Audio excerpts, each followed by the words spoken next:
هموطنم، قسم به الله دور دنیا را بگردی دلسوزتر از من برای خود نمیابی.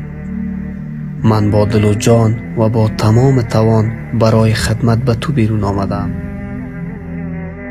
سالها سنگرداریم در راه حفاظت از استقلال و آزادی این میهن بهترین گواه این گفته‌ام است.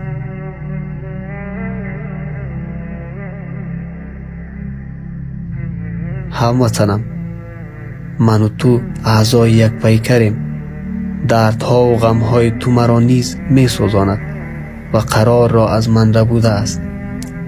من در آغوش سنگر اسلام پرورده شدم و زدودن رنجهای زندگی تو وظیفه ایمانی من است.